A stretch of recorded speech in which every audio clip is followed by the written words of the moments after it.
નમસ્કાર દર્શક મિત્રો, એસડી ન્યૂઝ ગુજરાતી ચેનલ પર આપનું સ્વાગત છે અને હું આપની સાથે વૈશાલી પુવારુ કરીશું નજર આજના સમાચારો પર। અંકલેશ્વરથી અંકલેશ્વર જેડીસીમાં સાંઈ પ્રતિક રેસિડેન્સીમાં ધોળે દિવસે એક બંધ મકાનને તસ્કરોએ નિશાન બનાવી સોનાના દાગીના અને રોકડા રકમ મળીને કુલ રૂપિયા 1,29,000ના માલમત્તાની ચોરી કરી ફરાર થઈ જતા જેડીસી પોલીસે વધુ તપાસ શરૂ કરી છે।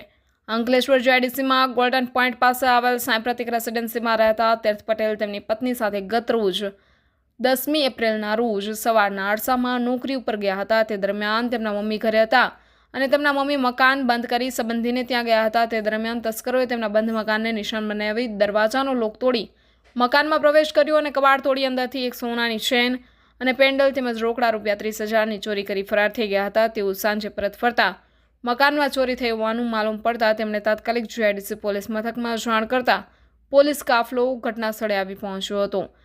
આ ચોરી અંગે તીર્થ પટેલે જેડીસી પોલીસ મથકમાં ફરિયાદ નોંધાવતા પોલીસે રૂપિયા 99,900ની કિંમતના સોનાના દાગીના અને રૂપિયા 30,000 રોકડા મળી કુલ 1,29,900ની ચોરીનો ગુનો નોંધી વધુ તપાસ હાથ ધરી છે।